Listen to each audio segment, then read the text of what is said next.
이 자리 가운데 임하여 주시옵소서. 예수 하나님의 공의, 하나님의 사랑을 찬양하는 이 자리 가운데 아버지께서만 홀로 영광 받아 주시옵소서.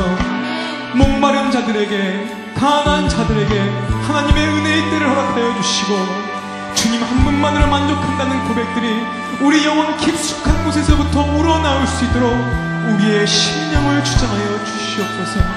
우리 가정의 고난을 아시는 하나님, 나의 모자람을 아시는 하나님, 내 안에 죄악들을 아시는 하나님, 이 땅의 죄악들을 아시는 하나님, 이 땅의 황무함을 보시고 하나님의 그 부흥의 때를 허락하시며 영적으로 거듭날 수 있도록 하나님의 사람들 불러주시옵소서. 의탁하며 전심으로 기도하도록 하겠습니다.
할렐루야. 주님을 찬양합니다. 오늘 이 선포된 말씀을 통해서 여러분 각 사람에게 꼭 필요한 은혜를 주실 줄로 믿습니다. 오늘 말씀의 제목은 역전이 가능한 인생, 역전이 가능한 인생이라는 제목입니다. 야곱의 아들들을 위한 그 예언 시리즈 지금 7번째 시간. 인생이 도대체 뭐냐? 인생이라는 게 뭐냐? 그 인생은 역전의 드라마다라는 것입니다.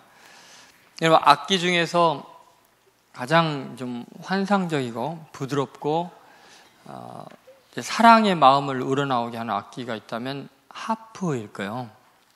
워낙 고급스럽게 느껴지고 귀하지 않아요? 악기 중에 어쩌면 최고의 신비감과 그 사랑의 마음을 전달하는 데 가장 좋은 악기인 것 같습니다. 그런데 이 하프가 어디에서 나오게 됐냐면은 활에서 나왔습니다. 활. 수련민들이 짐승을 잡기 위해서 순진한 사슴 염통을 겨냥해서 쏘는 그런 잔인한 무기죠.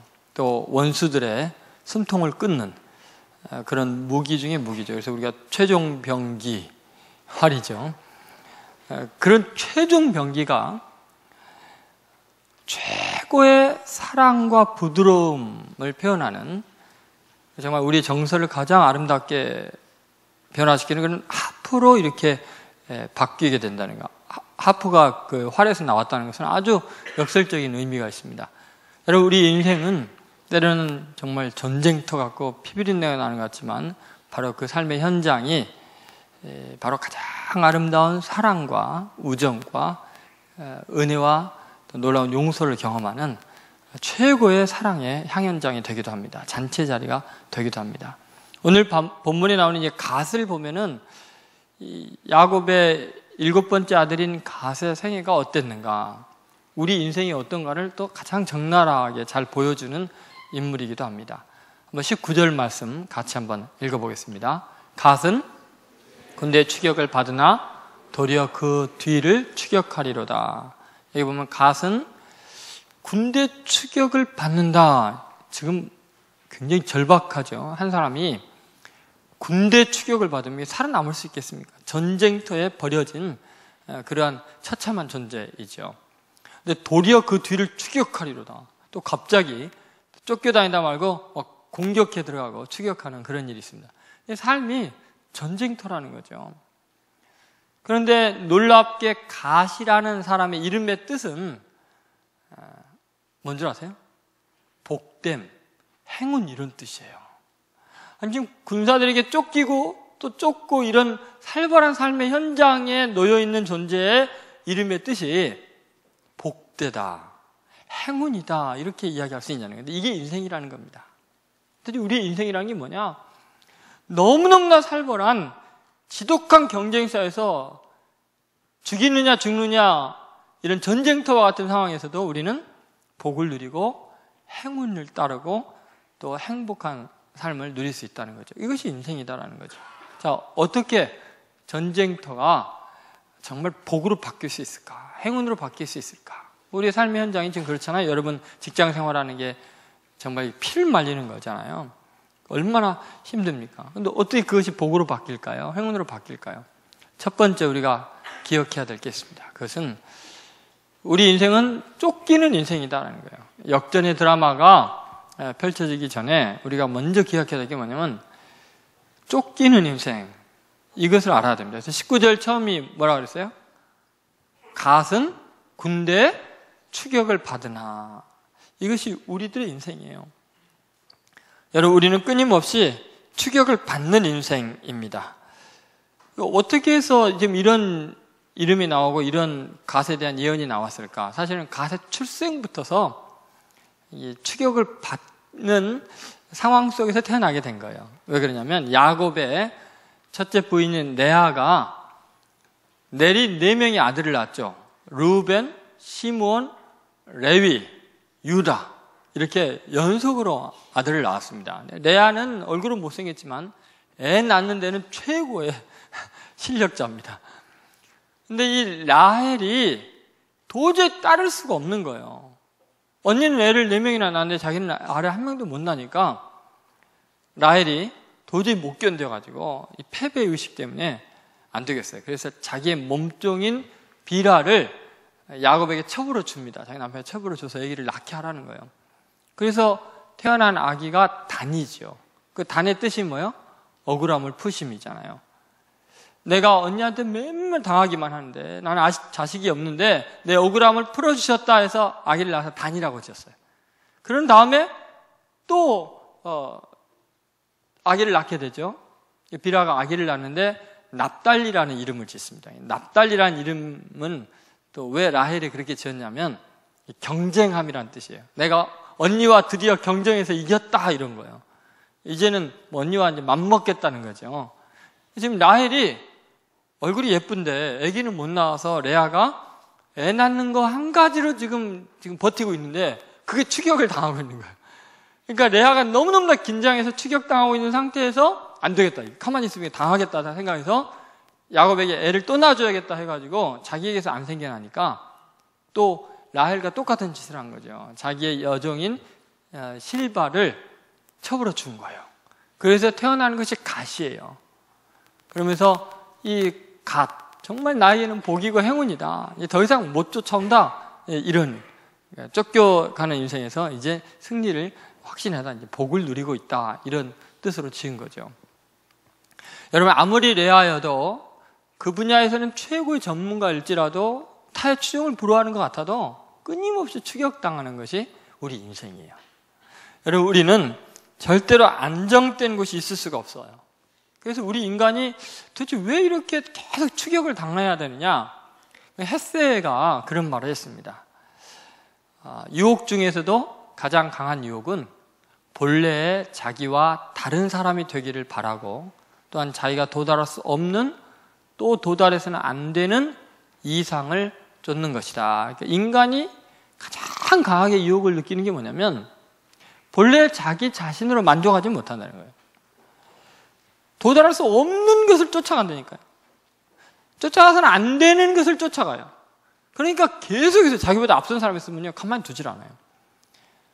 제 딸아이가 며칠 전에 아빠, 내 친구들이 나 성격 너무 좋고 너무 예쁘대. 그래서 그런 이야기를 하더라고요. 그래서 내가 난 아무리 봐도 아닌데 너 그 모습 그대로 지금 망가뜨리려고 그러는 거야. 이게 속으면 안 돼. 너 경쟁자야. 내가 그런 농담을 했는데 우리는 아무리 훌륭하게 성공을 해도요, 끊임없이 우리를 쓰러뜨리고 넘어뜨리려고 추격하는 거죠. 그래서 늘 쫓겨다니는 불안감이 있는 것이 우리들이죠. 왜 그러냐면 인간은 바라봐서는 안 될 것까지 바라봐요. 예를 들어서 라헬이 언니하고 그거 경쟁하면 안 돼. 얼굴로 경쟁했어야지. 라헬은 그냥 얼굴로 경쟁해서 이기면 되는데 자기가 바라보지 말 걸 바라본 거예요. 왜냐하면 몸이 아마 날씬했나 봐요. 얼굴이 예쁘고. 그러다 보니까 애 낳을 수 있는 몸이 아닌데 끝까지 그걸로 경쟁하다가 결국은 요셉은 낳았지만 그걸로 만족했어야 되는데 하나님을 그렇게 괴롭히고 원망하다가 야곱 괴롭히다가 마지막 베냐민 또 하나 낳다가 죽어요. 도달해서는 안 될 거고 도전하는 거죠. 그러니까 이 정도로 목숨을 걸고 쫓아오는 사람들이 있으니까요. 이미 한 분야에서는 자기가 뛰어나면서도 다른 분야까지 추격해 오는 사람이 있으니까 우리 인간은요, 그냥 나는 한 가지밖에 못하는데 그것마저도 치고 들어오는 사람이 있다는 거예요. 그러니까 직장에서 여러분 얼마나 힘들겠어요. 여러분이 잘 되는 꼴을 후배들이 보겠어요? 동기들이 보겠어요? 정말 힘든 거예요. 쫓기는 인생이라는 거죠. 성경에 나오는 인물들이 다 그래요. 예를 들면 아담과 하와의 첫 아들이었던 가인과 아벨을 보면 가인은 막 남자답고 힘이 넘치잖아요. 근데 아벨은 그렇게 좀 부드러운 사람인데 예배 드리는 거에 한해서는 아벨이 전문가예요. 그럼 그거 인정해 줘야지. 농사하는 이 가인이 기어이 시기해 갖고 돌로 쳐서 죽이잖아요. 하나밖에 없는 동생을 죽여요. 그러니까 우리 인생은 초긴장이에요. 예배 때문에 형이 동생을 죽일 정도라면 우리가 죽을 이유는 너무나 많은 거예요. 지금 여러분이 직장에서 동료들한테 지금 갑자기 묻지마, 이게 살해 안 당하는 거 기적이에요. 지금 그렇게 경쟁해서 지금 여러분이 이게 나오고 있는데 쫓기는 인생이죠. 다윗은 사울 왕에게 나라를 구해주고 왕의 생명 살려주고도 온 군사가 다윗을 죽이려고 쫓아다니잖아요. 다윗 내내 쫓겨다니잖아요. 여러분 보세요. 예수님 내내 쫓겨다녔죠. 스데반과 초대교회 성도들 사울이라는 그 인물한테 이유 없이 쫓겨다니잖아요. 막 감옥에 갇히고 돌에 맞아 죽고 계속 쫓겨다니잖아요. 사울은 그렇게 쫓아다니다 어떻게 했어요? 유대인들이 나중에 사울을 죽이려고 작정을 하고 쫓아다니는데 40명이 사울을 죽이기 전까지는 잠도 안 자고 밥도 안 먹겠다 그러고 사울을 쫓아다녔어요. 여러분 보세요. 우리 인생이라는 게 누구나 다 쫓기는 인생이에요. 그래서 갓은 어떻게 해요? 군사들에게 쫓긴다고 그렇게 표현되어 있죠.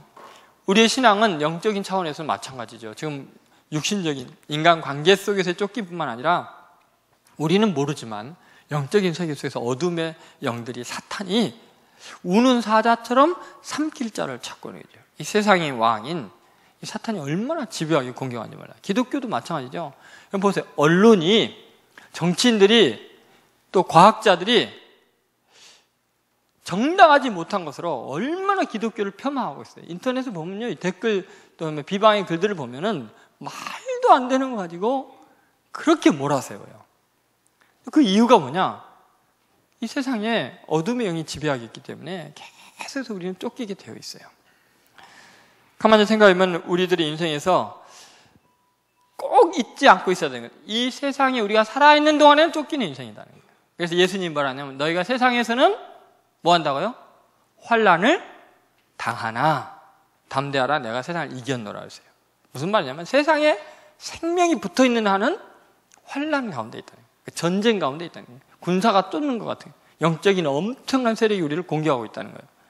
근데 담대하라 내가 세상을 이겼노라는 것은 그 전쟁 상황이라는 거예요. 주님이 이기셨다는 거죠. 우리는 그걸 잊지 않아야 돼요. 요새 뭐 돈의 화신이라는 드라마도 시작이 됐다면서요. 거기에 보면 이런 내용이 짤막하게 나오는 거 제가 잠깐 들었어요. 이 세상에 돈이 못할 일은 없다. 단 돈이 적을 뿐이다. 그럼 이 세상에 돈이 못할 일이 없다? 단 돈이 적을 뿐이다. 무슨 말이에요? 지금 돈을 벌기 위해서 무슨 짓인지 하겠다는 거예요. 그러니까 여러분 지금 치열한 경쟁 속에서 돈 때문에 얼마나 많은 사람들이 쫓기는지 몰라요. 얼마나 고통스러운지 모르죠. 여러분 이것이 인생입니다. 우리들은 끊임없이 노력을 하고 최고의 높은 자리에 오르면은 안심할 것 같아요? 이제 최고의 정상에 오르면 이제 좀 쉴 수 있을 것 같아요? 천만의 말씀이에요. 김연아를 보세요. 아사 다 망한가, 아사에서 다 망하는 여자가 있잖아요. 뭐 끊임없이 뱅글뱅글 돌아가고 추격해 가잖아요.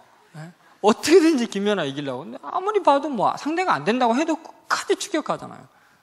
그렇지 않아요? 가만히 생각해보세요. 우리 김연아가 유관순을 닮았길래 망정이지. 나 같으면 불안해서 못 살 것 같아. 응? 가만히 생각해보면 이 세상이 그래요. 예를 들어서 여러분 예전에 권투가 우리나라 한참 막 나올 때 세계 챔피언 땄다 뭐 이런 거 할 때 그거 따고 불과 몇 달 있다가 또 다른 사람이 따요. 계속 도전자 나와요. 방어전을 뭐 의무 방어전을 해야 돼요. 근데 몇 년 못 가요. 1년도 제대로 못 가요. 그런데도 그거 따려고 애를 쓰니 계속 쫓겨요. 기록 세워놓으면요 후배들이 깨뜨리기 위해서 기록이 있어요. 여러분 목회를 평생을 잘하고 교회를 엄청나게 부흥시키고 많은 사람을 구원한 신앙의 영웅 같은 목사님들 한 65세 넘으면요 교인들이 싫어해요. 이제 한물 갔다고 젊은 목사 오면 좋겠다고. 우리 교인들이 저만 보면은 우리 목사님은 젊어서 좋대. 나 늙으면 어쩌라고. 늙으면 알아서 나가라는 말 아니야 그 말은. 내가 안 늙을 수가 없잖아. 그러니까 여러분 우리는 계속 쫓겨요. 열심히 목회를 해도 쫓겨요. 다 이루어놓은 것 같아도 쫓겨나게 돼 있어요. 실제로 우리 노회에서도 그런 일이 있었어요. 정말 제가 처음에 왔을 때 너무나 인품이 훌륭한 목사님이었거든요. 존경스러운 분이었어요. 근데 교회 부흥이 안 된다고 그렇게 인품이 훌륭하시고 선하신 분을 결국은 쫓아내더라고요. 그래갖고 너무 상처를 받으셔갖고 시골에도 산골에 숨어버리셨어요. 그래갖고 산골에서 목회를 한다는 소식을 들어서 우리 이제 목사님들이 그분 만나러 이제 내일 가려고 그래요. 너무 세상이 악해요. 교회도 악해요. 계속 쫓기게 돼 있어요, 우리는. 여러분, 이것이 인생이에요. 근데 중요한 것은 뭐냐면, 이렇게 쫓기는 인생, 이것이 인생이다 해서 쫓기는 것이 인생일 때, 우리가 그 쫓김 속에서 어떤 여유를 누릴 수 있느냐, 이게 중요한 거예요. 예를 들어서, 찰스 햄멜이라는 사람이 이런 의미 있는 말을 했습니다. 현대인은 늘 급한 일에 쫓겨 살다 보니 중요한 일과 급한 일을 혼돈하고 산다. 무슨 말이냐면 계속 군사의 추격 같은 사방에서 조여오니까 막 정신없이 비상사태로 맨날 사는 거예요. 그러다 보니까 중요한 일과 급한 일을 혼동하면서 사는 거예요. 늘 급한 일이 중요한 일로 착각을 하고. 그래서 맨날 그렇게 사랑하는 애인이 만나자 그래도 나 시간 없어. 지금 안 돼. 못 만나. 결국 못 만나서 헤어지잖아요. 자녀들이 그렇게 아빠 놀자 하는데 맨날 설교를 하고 돌아다니다가 결국은 이제 애들이 나 버릴 거예요. 정말 중요한 일은 이야기하고 싶고 아빠하고 놀고 싶을 때가 있는데 나중에 애인 생긴 다음에 나랑 놀자 그러면 걔가 나랑 놀겠어요? 지금 중요한 일이 있잖아요. 근데 우리 인생에서 생각해 보면은 쫓겨가는 그 순간에 지금 내 인생이 버려진 것 같은 위기의 순간에 그 순간에 중요한 걸 붙잡는 거예요. 그러니까 동시에 진행이 돼요. 예를 들어서 다윗을 보세요. 다윗은 사울 왕의 군사에서 온통 25년을 쫓겨다니는 세월을 청년 시절을 보내게 돼요. 40세 왕이 될 때까지 내내 쫓기는 인생을 사는 거예요. 놀라운 사실은 군사들이 추적해오는 각 같은 비참한 인생, 전쟁터에 있으면서 다윗은 가장 아름다운 시를 남겨요. 가장 놀라운 예배를 하나님께 드려요. 가장 깊은 기도를 해요. 가장 위대한 문학 작품을 남겨요. 여러분, 다윗이 쫓기는 인생이 아니라 한가하게 있을 그때 범죄하고 타락하고 무너졌어요. 근데 오히려 전쟁터에서 군사의 추격을 받으면서 이리저리 도망다니면서 가장 위대한 신앙 고백을 남기고 멋있는 시가 우러나오고 그러죠. 여러분도 그러잖아요. 어느 날부터 사랑하는 사람이 자기를 버리고 떠나가는 위기, 그리고 전쟁터에서 정말 애인 빼앗긴 것 같이 이제 홀로 남겨져 있을 때 갑자기 유행가 가사가 은혜롭게 들리기 시작하잖아요. MP3 막 다운받아가지고 막 눈물 질질 흘리면서 가사에 은혜 받고 설교 시간에는 졸면서 한번 생각해보세요. 쫓기는 인생 속에서 갑자기 시인이 되잖아요. 막 갑자기 시가 막 떠오르고 하염없이 낙엽만 봐도 막 그냥 눈물이 주룩주룩 나고.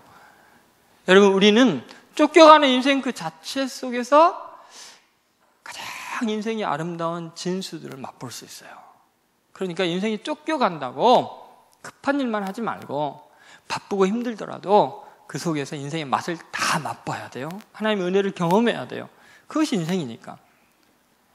그래도 목사님, 안 쫓기는 인생 살면 안 될까요? 방법이 딱 하나 있어요. 아무도 안 쫓아오는데 무덤에 누워있으면 돼요. 아무도 안 찾아와요. 쫓아오는 이가 없어요. 살아있다는 것은 치열함을 의미해요. 내가 숨이 붙어있는 한 내 숨을 끊으려고 여러 가지 질병도 사고도 괴롭히는 사람들도 무수하게 군사처럼 몰려온다니까요. 생명 지키는 게 보통이 아니라 치열한 거예요. 쫓겨가는 인생 같아요. 1846년 천주교 박해 때 순교한 이 103인의 성인 가운데 현성문이라는 분이 있습니다. 양반인데 이분이 기해 박해 때 많은 그 천주교인들이 감옥에 갇히고 고문을 당하고 참수를 당해요. 그런데 이분은 자기도 쫓겨다니면서 산에 오두막을 치면서 피해 다니면서 뭐를 하냐면 어떻게든지 돈을 모아가지고 자기 재산을 가지고 그 감옥에 갇힌 성도들에게 그 사식을 제공해, 먹을 것을 이렇게 제공해주고, 또 참수당하면은 이 천주교인들이 참수당하면은 아무도 그 시신을 안 치워주잖아요. 부정탄다고 생각하고 또 나라에 벌 받으니까. 그래서 방치되어 있는 시신들을 몰래 가져다가 수습해서 장례를 치러주고 그러는데 숨어 다니면서 자기도 지금 쫓겨서 자기가 언제 잡혀서 참수당할지 모르는데 그러고 있는 거예요. 그러다가 자기 아내와 누이가 참수를 당해요. 그 절망적인 비극 앞에서 인생이 왜 이렇게 치열한가, 고통스러운가 하고 원망하지 않고 그걸 계기로 해서 조선 이게 순교 어떤 열전 같은 걸 쓰게 돼요. 그래서 순교자 소사를 쓰게 되는데 그 기의 일기라는 걸 3년 동안 추적을 해서 그 참수당하고 고난당한 모든 순교자들의 이야기를 다 쓰게 되죠. 그 치열함 속에 굉장히 놀라운 그 은혜의 세계가 있는 거예요. 근데 그 사람은 자기가 여유가 있어서 그 일을 한 게 아니라, 어려운 사람 도와주는 게 아니라 자기도 쫓기고 결국은 자기도 참수를 당해요. 그럼에도 불구하고 그런 놀라운 일들을 이루는 거죠.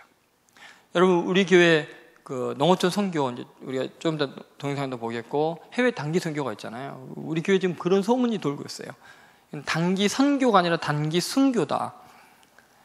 너무 훈련을 혹독하게 시켜가지고, 그리고 선교를 가면은 그래도 아프리카까지 가고 유럽까지 가면 좀 여행도 해야 되잖아요. 여행이 뭐 없어요. 그냥 계속 전도하고 선교하고 이러다 보니까 그 엄청난 짐을 두고 너무 고생을 하니까 훈련 선교 간 사람들이 뭐냐면 단기 순교다, 선교가 아니라 그럴 정도예요. 근데 나중에 하는 이야기가 뭐냐면 이게 중독성이 있다. 한번 갔다 오면 너무 감격해갖고 안 갈 수가 없다는 거죠. 여러분, 치열함 속에, 너무너무나 각박한 경쟁 속에, 죽을 것 같은 것 속에 인생의 묘미가 있고 승리가 있고 사랑이 있어요. 그래서 여러분, 진정한 사랑 이야기는 전쟁 속에서 피어나잖아요. 전쟁과 사랑이에요. 치열함 속에 우정이 있어요. 다윗이 그렇게 쫓겨가는 동안에 요나단과 가장 깊은 사랑이 있고요. 너무나 비참한 지경에서 아비가일의 사랑을 받게 되고요. 그런 거예요. 그러니까 여러분, 우리 인생은 쫓기는 게 인생이다. 이걸 빨리 깨달아야 돼요. 그걸 인정해야 돼요. 우리 주님을 한번 생각해 보세요. 예수님은 이 땅에 태어났을 때 태어나자마자 군사에 쫓김을 당하죠. 어떻게 해요? 헤로데 군사가 베들레헴 지경에 두 살 안에 아이를 다 몰살하니까 살기 위해서 이집트까지 피난을 간 거예요. 태어나면서부터 군사들에게 쫓기는 인생이었어요. 그러면 공적인 사역을 할 때는 어떠셨어요? 누가복음 같은 데 이런 데 보면 예수님이 손 마른 사람의 병을 고쳐주려고 안식일을 하는데 바리새인과 서기관들이 어떻게 해요? 가만히 엿보거늘 고치시는가 엿보니. 맨날 예수님의 삶의 흔적에는 마치 하이에나처럼 바리새인과 서기관과 장로들이 엿보고 있어요. 언제 달려들어서 함정에 빠뜨려갖고 물어 뜯으려고. 날 쫓기는 인생이었어요. 나중에는 제자들도 배신하고 군중들도 소리소리 지면 십자가 못 박으라 그러고 처참하게 십자가에 매달려 있는데도 그 영혼을 뺏으려고 침을 뱉고 딱을 얽히면서 고통을 가했어요. 근데 예수님은 놀라운 것은 뭐냐면 여유가 있고 편안하고 시간이 있어서 우리를 구원한 게 아니라는 거예요.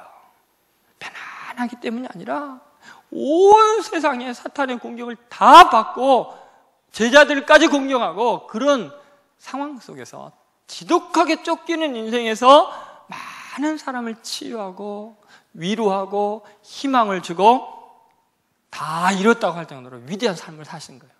저는 여러분들이 너무나 치열한 삶 때문에 내 인생이 왜 이래야 되냐고 원망하고 좌절할 게 아니고 왜 나는 끊임없는 고난이 계속되냐고 낙심할 게 아니고 그것 자체가 사실은 인생의 진액이 나오는 거예요. 가장 위대한 거예요. 쫓기는 인생 속에서 쫓기는 속에서 놀라운 시적인 인생이 되고 사랑과 영광이 드러나는 거죠.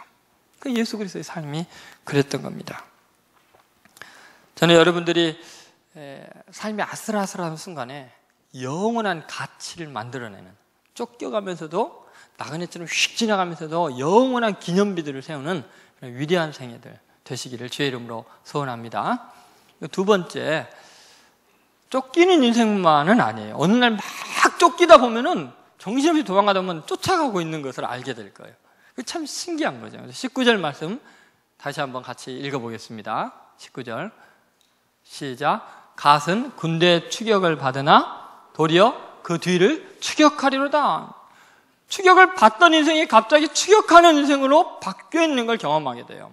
근데 문제는 이 장면에서 갓이 뭘 어떻게 했다는 게 아니라 그냥 쫓겨다니다가 어느 날 보니까 추격하는 인생이 되기도 해요. 우리 인생은 그래요. 너무 잃어버리는 것 같은데 어느 날 보면 많이 쥐고 있어요.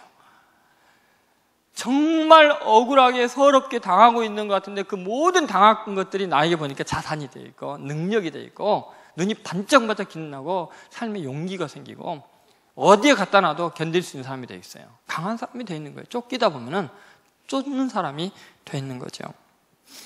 여러분, 성경에 나오는 많은 인물들을 보면 정말 그렇습니다. 야곱도 형 에서가 죽이려고 쫓아다녔잖아요. 그래서 도망갔는데 나중에 거부가 돼서 많은 재산을 가지고 와서 오히려 에서에게 나눠주는 인생이 되고요. 라반에게 10번이나 넘게 사기를 당해갖고 다 뺏기는 것 같고 중노동만 하는 것 같은데 나중에 나올 때 보면 라반의 것 전부 다 뺏어갖고 나오잖아요. 거부가 돼갖고 나오게 돼요. 우리 인생은 그렇습니다. 늘 공격만 당하는 게 아니라 어느 날 보면 내가 공격하고 있는 것을 알게 돼요.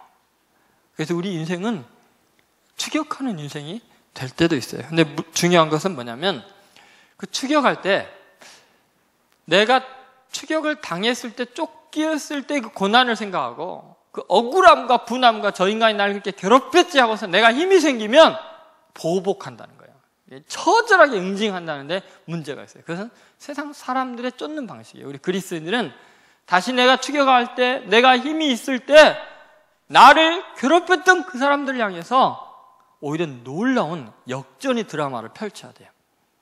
내가 쫓기다가 쫓는다, 이건 역전이 아니에요. 왜냐하면 똑같이 저 사람이 칼 들고 나 쫓아가는데 나도 이제 칼 들고 쫓아간다면 상황이 똑같은 거예요. 그냥 역전은 뭐냐면 저 사람은 칼 들고 쫓아오는데 나는 저 사람에게 사랑으로 반응하는 거예요. 그게 진짜 역전이 가능한 인생이라는 거죠. 예를 들어 갓은 그 신명기 33장에서 모세의 예언에 보면은 굉장히 강했어요. 그래서 암사자가 이 정수리를 찢고 팔을 찢어내듯이 강한 용사로 표현이 되어 있고, 실제로 가나안 땅을 정복에 들어갈 때 요단강 동편을 차지하게 돼요. 그리고 르우벤과 므낫세 반지파 사이에 가운데 그 땅을 차지해서 안정된데도 적의 모든 공격을 다 막는 일을 해요. 워낙 강하기 때문에. 그런데도 이 가나안 정복 전쟁이 끝날 때까지 맨 앞장서서 땅을 이미 분배받았는데도 계속해서 전쟁에서 활약을 해요. 근데 끝까지 이 칼의 힘을 의지하죠. 결국은 어떻게 되냐면 남북이 분단이 될 때 북의 여로보암의 군대에 그 왕에게 그 힘이 세니까 그쪽을 붙어서 큰 힘이 되어버려요. 그 약한 유다를 도와주거나 위로할 생각을 안 하고 결국은 힘을 의지해서 추격해서 그쪽으로 가서 결국은 우상 숭배로 전락하게 되는 거죠. 여러분, 정말 우리가 다시 공격하게 될 때는, 다시 힘이 있을 때는 전혀 다른 차원의 힘으로 추격해야 돼요. 내가 당했던 그런 힘이 아니고 새로운 힘이 필요한 거죠. 예를 들면 다윗을 한번 생각해 봅시다. 다윗은 지금 사울에게 너무나 억울한 일을 당했잖아요.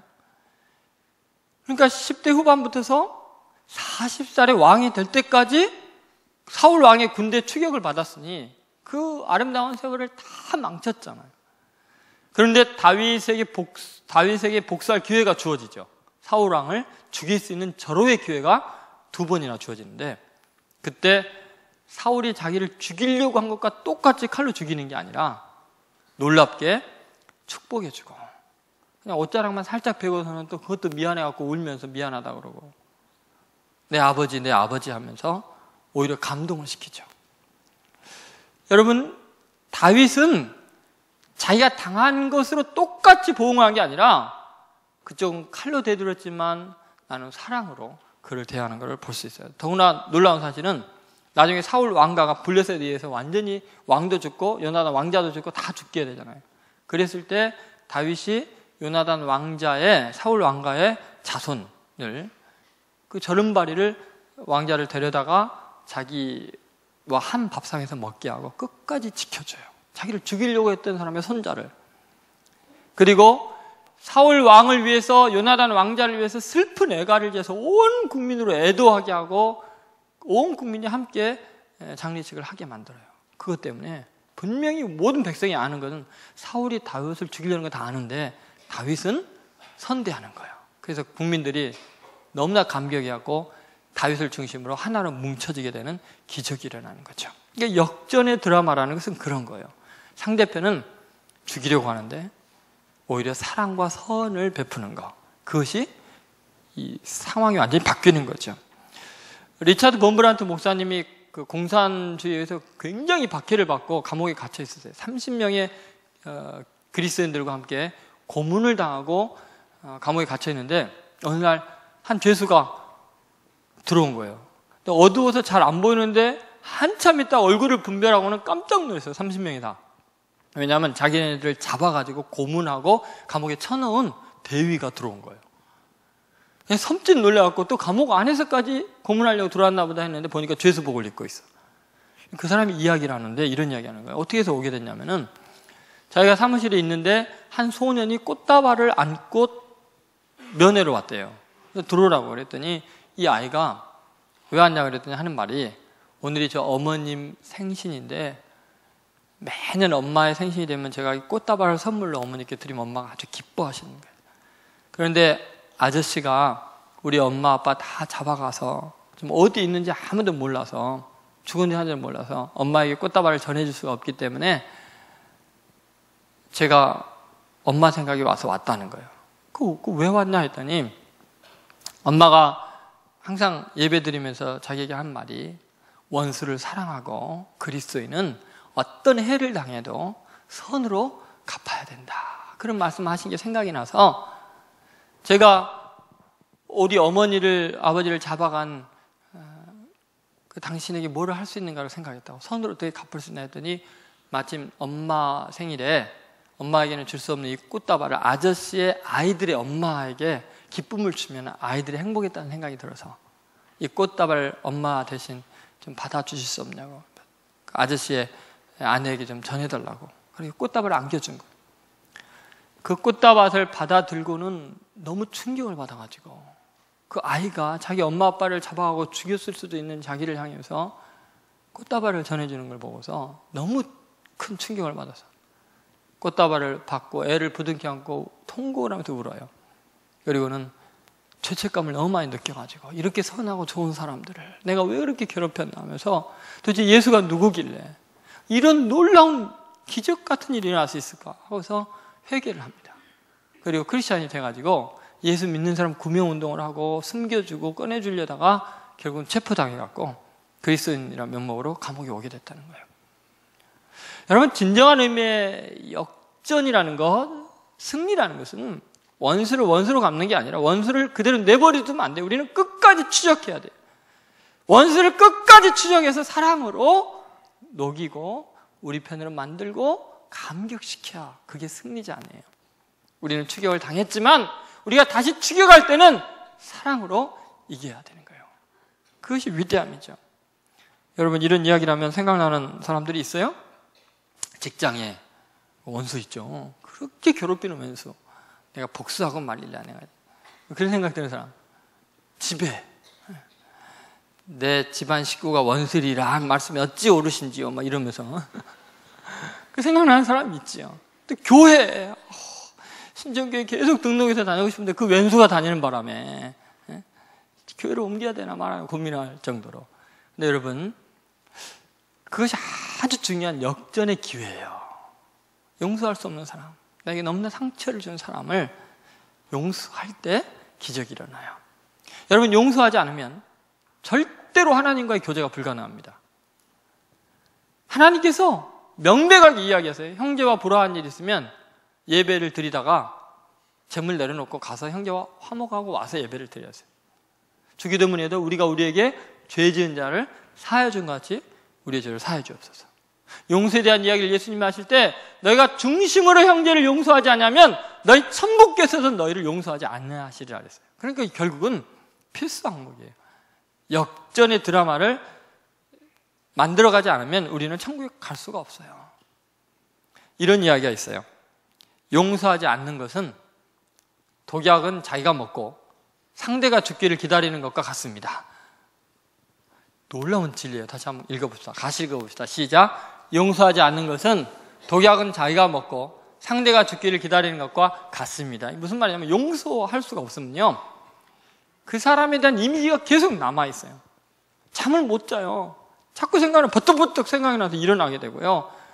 화장실에 가나 길거리에 가나 신호등에 서 있으나 계속 그 사람에 대한 분노와 증오심이 가득한데, 그 분노 속에는 우리가 지난 시간에 얘기했잖아요. 독사의 독 바로 다음 단계에 독이 있다고.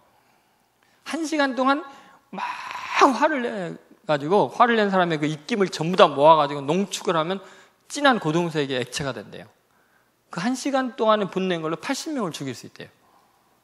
그러니까 우리가 용서하지 않고 분노가 가득하면은 우리 속에 뭐예요?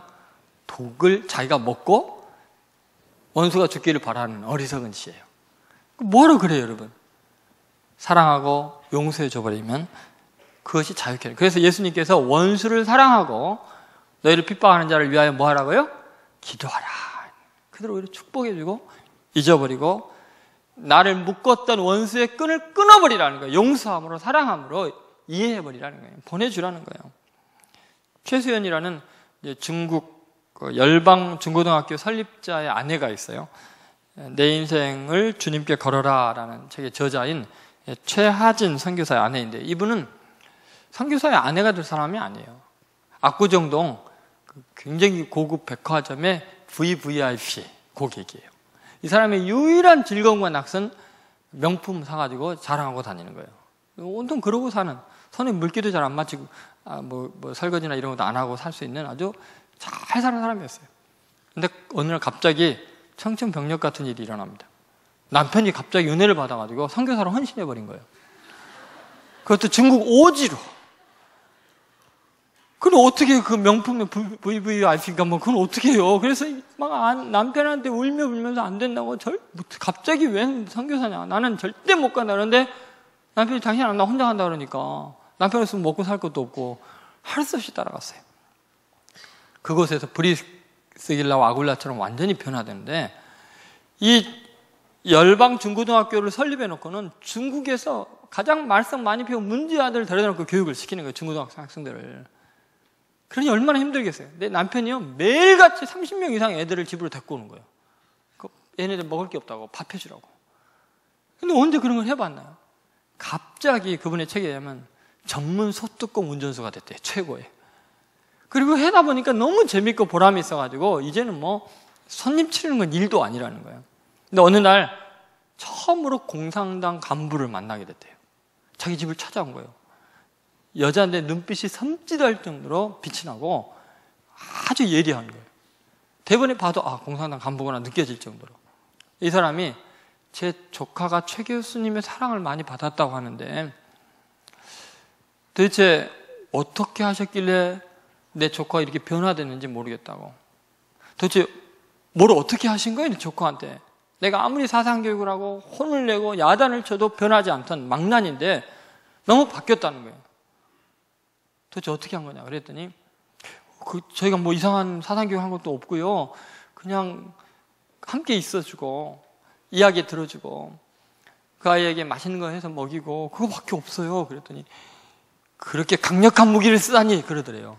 아니 무기를 쓰다니요. 그랬더니 아니 사랑이야말로 핵폭탄보다 무서운 무기 아닙니까? 응? 어떻게 그렇게 강력한 무기를 써가지고 내 조카를 갖다가 완전히 새 사람 만들었냐고. 내 조카 어느 날 자기에게 오더니 나 예수 믿는다고. 나 예수 믿는 사람이라고 고백을 했는데 놀라운 것은 그 다음에 삶이 너무 달라져가지고 도대체 예수가 누구길래 저 망나니 녀석이 이렇게 바뀐 게 너무 궁금해가지고 그 예수에 대해서 좀 알고 싶어 왔다고. 공산주의로 사상으로도 변하지 않은 사람이 어떻게 이렇게 바뀌었냐고. 그러면서 하는 말이 당신들은 형상전도를 하고 있군요. 이렇게 이야기하더래요. 말이 아닌 형상전도를 한다는 거죠. 우리 공산당은 지금 말만 무성한데 2년만 외치는데 당신들은 삶으로 전도하고 있습니다. 그리고는 당신들이 믿는 그 성경책 나한테 좀 가르쳐 줄 수 없냐고. 그래서 이 사람이 철저한 크리스천으로 바뀌었다는 거죠. 여러분 보세요. 사랑의 힘은 뭐냐? 핵폭탄 같다는 거죠.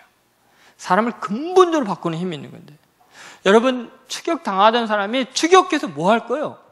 그럼 죽이면 악만 더 커지는 거 아니에요? 죄만 세상에 많아지는 거 아니에요? 사랑으로 변화시켜야 돼요.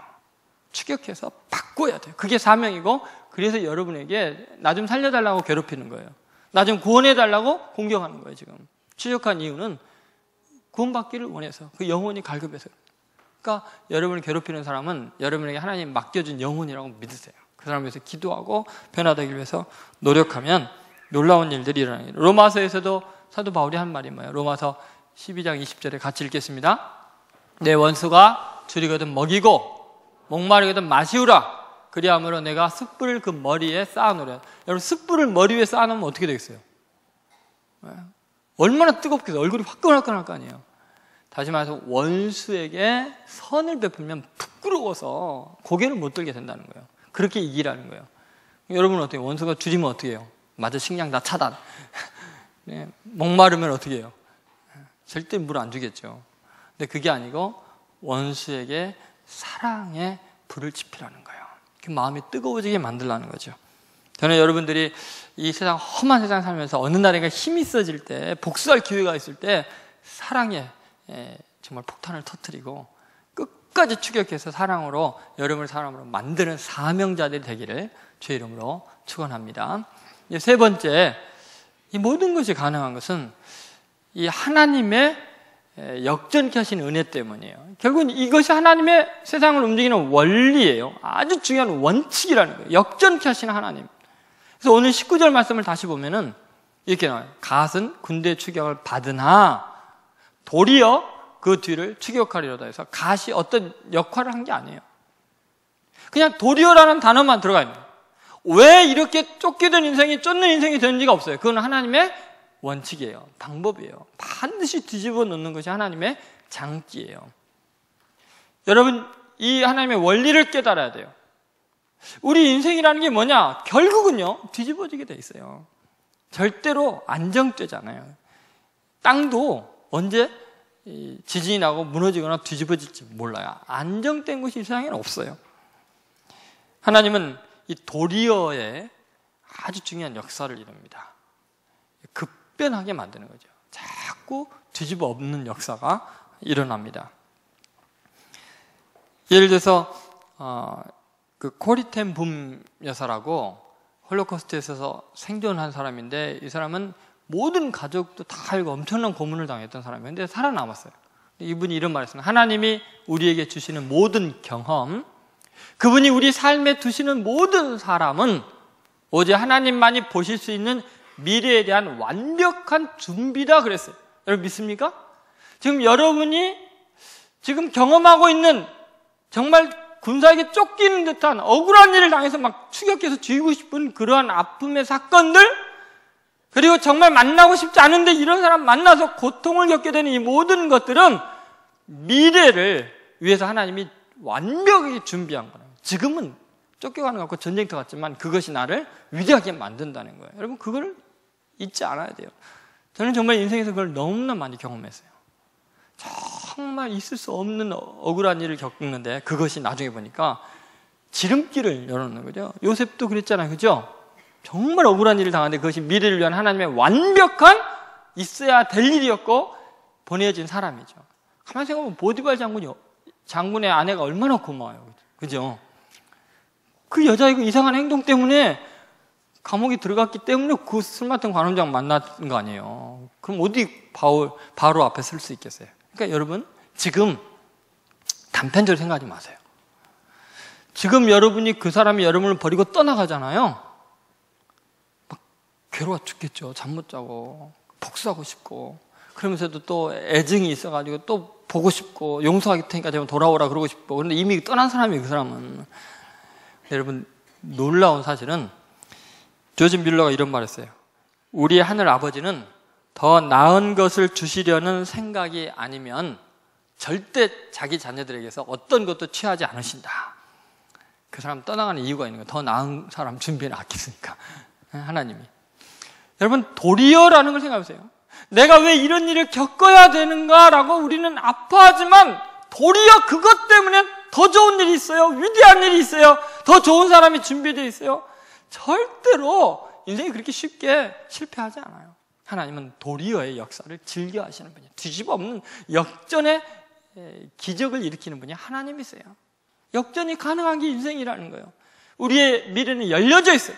살아만 있으면 돼요. 포기만 안 하면 하나님이 언제든지 쫓겨다니던 가시 쫓아가는 인생으로 도리어라는 한 단어 때문에 바뀌는 거예요. 이건 하나님이 하시는 일이지 우리가 할 수 있는 게 아니에요. 여러분 가만히 한번 생각해 보십시오. 주님께서 우리 인생의 가치관을 지금 바뀌기를 원해요. 너 왜 단편적으로 생각하냐는 거예요. 왜 그 사건 하나만 가지고 죽을까 살까를 고민하는 거예요. 실패냐 성공이냐를 왜 오늘 이 시대, 이 나이대, 20대, 30대로만 결정하냐는 거예요. 지금은 너가 너무나 억울하고 가슴 아프고 서럽고 창피하고 보잘것없지만 그 보잘것없음이 그 낮아짐이 얼마나 강하게 하고 위대하게 하고 미래를 준비할지 아무도 몰라. 이거는 가만히 한번 생각해 보세요. 예수님께서 우리에게 하셨던 말씀과 삶의 모든 것들은요, 인간의 이 지독한 치명적인 논리체계의 결합을 뒤집어 놓기를 원하셔서 니네들이 생각이 잘못하고 있다. 도리어 반대로 좀 생각을 하라는 거예요. 예를 들면 예수님의 비유들이 다 그렇지만 포도원 농부의 비유를 보면은 포도원 주인이 아침에 일찍 나가서 빈둥빈둥 노는 사람들, 노는 게 아니라 사실은 일감이 없어서 굶어 죽어가는 사람들이죠. 보고서 불쌍히 여겨서 우리 포도원에 와서 일해라. 하루에 한 데나리온의 값을 주겠다. 아침 일찍 나와서 데리고 왔어요. 그리고 매 시간 가서 그 식민지 사는 사람들 먹고 살 게 없으니까 불쌍하니까 가서 일감 주려고 와서 일해라. 한 대 내라. 약속하고. 근데 이제 하루 일이 다 마감하기 1시간 전에도 나가서 보니까 또 그나마 아무도 안 쓰는 사람이 있으니까 그 사람 데려다가 또 일해야겠어요. 1시간 일한 다음에 이제 이제 작업 끝났다. 이제 돈 주겠다. 나중에 온 사람부터 줬는데 한 대 내라를 주니까 맨 일찍 온 사람들이 입이 쫙 벌어지는 거죠. 야, 1시간밖에 일 안 한 저 사람을 한 대라는 주면은 우리는 얼마나 많이 줄까 이런 생각을 했던 거죠. 그런데 자기네들 줄 때도 한 대 내라를 주니까 갑자기 이 사람들이 뭐 화를 내면서 주인을 저주하면서 이렇게 불의하냐고 막 항의를 합니다. 근데 주인이 뭐라 하냐면 이런 말이에요. 아니, 내가 잘못한 게 뭐가 있냐? 내가 내 것 가지고 어려운 사람 도와주는데 선을 행하는 것 때문에 니네들이 나를 미워하냐? 내가 너와 한 데나리온의 계약을 하지 않았냐? 내가 너에게 잘못한 게 없는데 왜 나를 미워하느냐? 내가 굶주려 있고 절망 가운데 저 사람들에게 은혜 베푼 것을 가지고 왜 나를 불의하다고 하냐는 거예요. 근데 여러분, 이 가치관이 너무너무나 많이 팽배해 있어요. 교회 안에도 세상에도 그래요. 한번 생각해 보세요. 지금 우리가 구원받은 거 우리의 공로가 아니잖아요. 도리어 역전이 일어난 것은 우리는 죄인이고 하나님을 알지 못했고 하나님을 떠난 인간들인데 하나님이 찾아오시고 대신 죽으시고 피 흘려서 우리를 구속한 은혜였잖아요. 믿기만 하면 구원받는 값없는 은혜를 받았잖아요. 그런데 참 놀라운 것은 그렇게 은혜를 받고 나면 사람이 너무 고마워하고 충성을 해. 열심히 섬겨요. 그래서 교회를 세우기도 하고 교회 가서 헌신적으로 일하고 직장에서도 선교하고 막 이러는데 어느 날 별 볼 일 없던 녀석이 또 알지도 못한 사람이 나중에 교회 와가지고 갑자기 설치고 다니고 인기가 있고 자기보다 더 직분이 높아고 그러면 속이 뒤집어져요. 아니, 누구는 말이야, 교회 초창기부터 고생했는데 이제 온 것들이 왜 설쳐? 우리 청년부는 뭐 대부분 저랑 동기들이기 때문에 일찍 온 사람이 몇 명 없어요. 그죠? 생각해 보세요. 시험에 드는 이유가 뭐예요? 나와 주님의 관계에서 주님이 뭐가 불의하셨어요? 내게 은혜 베푸셨잖아요. 희망이 없는 인생에게 사명을 주셨잖아요. 그러면 그거 감사해야지. 왜 저 사람과 비교하면서 시험에 드느냐고요. 하나님이 그 사람에게 은혜 베푼 것이 뭐가 나쁘냐고요. 근데 이 세상은 다 그래요. 직장 생활도 그냥 자기 할 일 하고 열심히 다 하고 받는 요를 족한 줄 알고 내 길이 있고 그 사람의 길이 있는 건데 꼭 그 사람 무너뜨리려고 해요. 모든 드라마가 다 그러잖아요. 소설이 그러잖아요. 세상이 그렇게 돌아가니까 그러는 거예요. 도리어의 역사가 있는 게 은혜 아니에요, 사실은? 만약에 가장 낮고 천하고 자격 없는 사람이 구원받고 하나님의 영광스러운 자녀가 되는 도리어의 기적이 없으면, 쫓기던 자가 쫓아가는 그런 기적이 없으면 우리가 누가 구원받아요? 내 노력과 실력과 가진 것으로 구원받는다면 희망 있는 사람 누가 있어요? 내가 도리어를 은혜 받았으면 다른 사람에게도 도리어의 세계를 허락해야죠. 은혜의 세계를 용납해야죠. 왜 시기심 때문에, 왜 힘든 인생을 사냐고요. 여러분, 온통 이 이야기입니다. 그래서 이 포도 농부 비유를 하면서 마무리를 하면서 예수님이 아주 중요한 이야기를 하셨어요. 그래서 이 20장 16절에 보면 같이 한번 읽겠습니다. 이와 같이 나둥된 자로서 먼저 되고 먼저 된 자로서 나둥되리라. 그래서 이게 바로 예수님이 자주 반복한 얘기예요. 얼마나 자주 반복하냐? 마태복음 19장 30절에도 이런 말씀이 있습니다. 그러나 먼저 된 자라서 같이 있습니다. 나중되고 나중된 자라서 먼저 될 자가 뭐요? 많으니라. 그래서 이 도리어하고 뒤집어지는 일이 작다는 거 많다는 거예요. 굉장히 많다는 거예요. 그런 사람들이. 그래서 우리가 구원받은 거 아니에요. 예를 들면 마가복음 10장 31절에도 또 주님이 반복하십니다. 그러나 먼저 된 자라서 나중되고 나중된 자라서 먼저 될 자가 많으니라. 누가복음 13장 30절에도 같이 있습니다. 보라, 나중된 자로서 먼저 될 자도 있고 먼저 된 자로서 나중될 자도 있느니라 하시더라. 여러분, 이 뒤집어지는 거, 개혁되는 거, 변화되는 거에 대해서 익숙하고 당연한 걸로 받아들이지 않으면 사람이 병 걸려 죽습니다. 속 터져 죽어요. 내가 꿈꾸는 세상, 내가 안정되고 자리 잡은 그 자리를 계속 있기를 원해요. 내가 계속 주인공이 되기를 원해요. 그러나 하나님의 세계는 그렇지 않다는 거예요. 개혁신앙이잖아요. 창조적인 세계잖아요. 어두운 가운데 빛이 비치는 세상 아니에요. 여러분은 익숙해져야 돼요. 언제든지 내가 낮아질 수도 있고 낮아졌든 하면 높아질 수 있어요. 마치 여러분 놀이터에 가서 신나고 재밌는 게 뭐예요? 그냥 다다다다다 올라가다가 한참 올라가면서 이제 거기 넘어갈 때 비명 지르기 시작하죠. 갑자기 내려가면 비명을 지르는데 내려가는 것은 뭐를 위해서 내려가는 거예요? 다시 올라가는 동력을 얻기 위해서 내려가는 거 아니에요? 그죠? 우리 인생이 그래요. 너무 지금 추락하고 있다고 좌절하지 마세요. 그것 때문에 추진력이 생겨서 또 올라가기도 하고 역전의 드라마가 펼쳐지는 거지. 지금 오늘이 마지막이라고 생각하지 말고 최종적이라고 이야기하지 마세요. 여러분, 제가 이렇게 이야기하면은 목사님 그건 그럴 수도 있지만 세상은 그렇게 쉽게 이게 바뀌는 게 아닙니다. 권력도 그렇고 경제력도 그렇고 맨날 잘 사는 사람은 잘 사는 집에 태어나가지고 아주 편안하게 죽고 못 사는 사람은 계속 못 살다가 뭐 공부할 기회도 없고 어차피 경쟁도 안 되고 해서 그냥 비참하게 죽습니다. 그게 현실입니다라고 이야기할 수 있죠. 그런데 하나님은 역전, 도리어로 온 세상을 움직이기 때문에 반드시 역전이 일어납니다. 그래도 그렇게 끝났는데요 뭐. 그러면 저 세상에서 역전이 일어납니다. 그것은 영원한 역전이에요. 이 세상에서는 또다시 역전될 가능성이 있거든요. 근데 그 나라에서 역전돼 버리면 끝. 그게 문제예요. 보세요. 예수님 비유 중에 거진 나사로 부자 비유 있죠. 거기 보면 부자는 날마다 호화로에 잔치하고 자색 옷 입고 그냥 편안하게 지내요. 그런데 그 나사로가 죽을 때까지 부자로 살고 편안하게 죽고 장례식 잘 치렀어요. 나사로는 부자 집에서 얻어먹다가 뭐 개한테 맨날 물리긴 하고 그래 처참하게 그냥 죽었어요. 장례식도 제대로 못했어요. 나중에 부자가 딱 눈을 떴더니 천국인 줄 알았더니 불구덩이 속이야. 그래서 막 흥분해가지고 내가 왜 여기 와 있어야 되냐고 눈을 들어보니까 거지 나사로가 아브라함의 품에 안겨있는 거예요. 어떻게 이렇게 됐냐 했더니 뭐라 그러냐면 너는 이 세상에 살 때 편안하고 즐겁게 부유하게 살았지 않느냐. 그러니까 이곳에 와서 고생하는 것이 마땅하고 나사로는 저 세상에서 내내 고생했으니까 이제는 천국에서 최고로 행복하게 위로를 받는 것이 마땅치 아니하냐 그랬어요. 자, 그러면 여러분 중에 이 세상은 아무리 노력해도 안 돼요. 나는 이렇게 타고났고 이런 집안이고 나는 이 모양이기 때문에 변화가 없어요. 희망이 없어요. 라고 하는 사람 진짜 희망이 생기지 않아요? 영원한 역전이 그 나라에 가면 이루어진다는 거예요. 하나님의 말씀이에요. 야, 나사로가 착한 일을 더 많이 했어요? 부자가 악한 일을 했다고 나와요? 그런 거 없어요.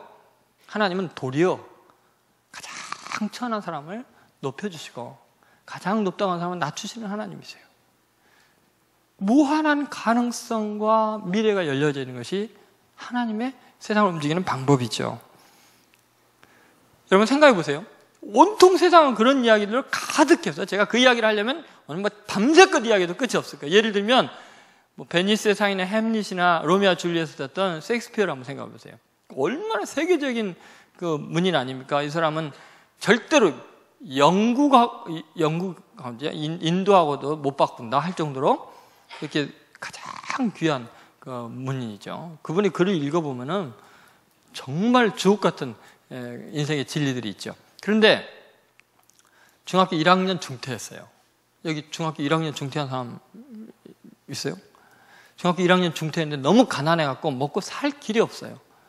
너무 배가 고파서 일하려고 런던 시내 일거리 찾다가 그 불쌍한 사람, 먹고 없는 그 소년을 마차가 치여가지고 뭐 큰 부상을 입히게 돼요. 마차 주인이 보니까 너무나 비천한 애가 치여서 쓰러져 있는데 나중에 이야기를 나눠보니까는 일할 것이 먹고 살 길이 없으니까 일자리 구하다가 이제 교통사고가 난 거예요. 이 마차 주인이 극장 주인이거든. 그러니까 미안하니까 너 그러면 우리 극장에 와서 잡일 좀 해라. 일자리 줄 테니까. 그래서 극장에 와서 뭐 소 염을 주고 구질구질한 거 치우고 무대 장치 치우고 뭐 무거운 짐 나르고 하다가 이제 배우가 부족할 때 배우 좀 대리 역할을 하다가 이 사람이 소년 때 그 가난한 중에도요 책을 얼마나 많이 읽었냐면 어차피 할 일이 없으니까 맨 도서관 같은 데 가서 책만 읽었는지 소년 시대에 읽은 책의 목록이요 책 한 권의 제목만 써도 다 못 쓸 정도로 많대요. 저는 그게 잘 믿어지지가 않는데 그 옛날에 책이 그렇게 많았나. 근데 그렇다는 거예요. 그렇게 책을 많이 읽었으니까 연극 배우를 하다가 희곡을 자꾸 쓰게 되는 거예요. 워낙 아는 지식이 많으니까, 사상이 깊으니까. 그래서 결국은 그렇게 세계적인 문이 된 거죠. 그럼 여러분 생각해 보세요. 그렇게 힘들고 어려운 상황에 처하지 않았다면, 교통사고 나지 않았다면, 극장 주인 만나지 않았다면 어떻게 그렇게 위대한 문인이 될 수 있었겠어요?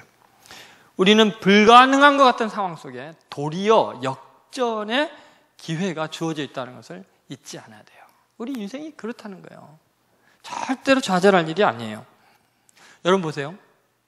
개인의 일이건 국가적인 일이건 내가 이해할 수 없는 일이, 통곡하고 눈물을 흘리며 이제 다 끝났다라고 생각하는 일들이 진행이 되지만 그 속에 하나님의 능력이 있어요. 도리어의 역사가 있어요. 역전의 드라마가 이미 진행되고 있어요. 여러분이 예수 그리스도를 구주로 믿는다는 거, 그분이 독생자를 희생해서 십자가에 죽게 할 만큼 나를 사랑하는 하나님이시라면 지금 여러분에 일어나는 그 일이 왜 여러분을 망하게 하겠어요? 왜 그걸 마지막이라고 생각해요? 왜 희망이 없다고 생각해요? 그렇지 않아요. 우리 하나님은 살아계시고 역사를 주관하시고 역전의 드라마의 최고의 작가세요. 분명히 우리가 알지 못하는 기이한 계획과 섭리가 있는 거예요. 예수 그리스도의 삶을 보면은 정말 그렇습니다. 처참하게 배신당하고 버림받고 십자가에 죽임을 당하고, 그런데 그 죽음의 현장 그 자체가 인류를 구원하는 역전의 현장이었어요. 십자가 위가 구원의 시은자가 됐어요. 여러분이 아무리 억울하게 당하는 것 같아도 이미 하나님을 아버지라고 고백한 사람은 하나님이 이 모든 것 합력하게 선을 이루고 이 땅에서 안 되면 영원한 역전의 드라마를 준비하고 계신 줄을 믿으시기 바라요. 그래서 이제는 여러분 직장에서 드라마를 한번 좀 만들어 가보세요. 하나님께서 해를 왜 뜨게 해주겠어요? 조명이죠. 다른 분위기 잡으려고 해놓고 다 하나님께서 지금 여러분을 촬영하고 있는 거예요. 여러분이 드라마의 주인공이라고 믿으세요. 하나님이 작가시니까, 나를 지으시니까 나를 잘 아셔요. 역사의 주권자세요. 매일매일 삶 속에서 어떤 상황에서인지 새로운 드라마의 주인공이 되시고, 그 누군가를 위한 이야기가 아니라 오늘 이 말씀은 바로 나를 위한 말씀입니다. 하나님 다시 도전하겠습니다. 하나님 감사합니다. 그렇게 승리하는 여러분 되시기를 주의 이름으로 축원드립니다. 기도하겠습니다. 하나님 앞에 시간 여러분 결단의 기도를 하시기 바랍니다. 그동안 우리의 삶은 너무 치열했던 것, 그것은 부인할 수 없는 현실이죠. 삶이 왜 이렇게 각박했는지, 왜 이렇게 힘든 일이 많았는지, 왜 나에게는 이런 일이 계속 일어나고 끝도 없는 고통과 절망과 아픔이 많은지, 계속 추격당하는 것 같고 왜 이렇게 힘들어야 되는지, 하나님이 살아계시면 이런 일이 있을 수 있냐. 그러나 다윗도 요셉도 그것이 인생이었어요. 그러면서 사랑을 고백했고 그러면서 신앙의 진수를 맛보았어요. 그러면서도 아름다운 삶을 살았어요. 괜찮아요 여러분. 하나님은 역전케 하신 하나님이었, 놀라운 기적을 일으키고 다시 추격하는 인생이 되게 하실 거예요. 그때 다른 면모를 보였어요. 하나님, 내가 사랑하기 원하고 나를 괴롭히는 그 사람을 녹이기를 원하고 하나님의 사람으로 바꾸기를 원하고, 하나님 나를 사용하여 주시고 내가 다시 한번 도전하게 되기를 원하고, 그리고 하나님 도리어의 은혜, 이 은혜의 세계를 만들어 가도록 내 하나님의 능력을 바라보도록 용기를 주시고 다시 하나님의 드라마의 주인공으로 끝까지 승리하게 해주십시오. 아니 이 땅에서 안 되면 영원한 나라에서 영원한 반전이 있을 줄로 믿습니다. 주님을 찬양합니다. 같이 한번 통성으로 주님 앞에 간절히 기도하겠습니다. 하나님 다시 한번 용기를 주시기 원합니다. 너무나 아프고 힘들었고 견디기 어려운 일들이 있었고 억울한 일도 많았고 상처받는 일도 많았지만 하나님 모든 것을 통해서 하나님 위대한 일을 이루실 줄로 믿습니다. 주님을 기대합니다. 주님을 찬양합니다. 하나님 아버지 다시 한번 용기를 주시기를 원합니다. 역전의 드라마를 꿈꾸게 하시고 언젠가 힘이 있어지고 세워주시고 추격할 날이 오게 됩니다. 더 사랑으로 추격하시고 끝까지 사랑으로 녹이게 하시고 그 원수를 끊고 우리의 편으로 바꾸는 역사가 있도록 우리를 사용하여 주시기를 원합니다. 하나님 아버지 오늘 이 말씀을 통해서 도리어의 은혜의 세계를 경험하고 승리하는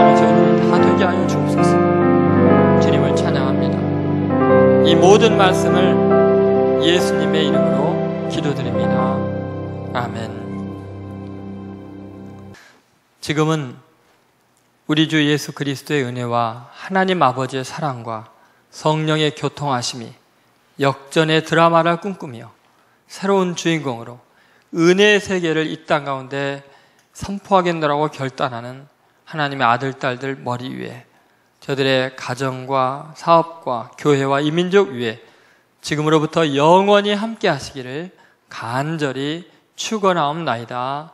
아멘.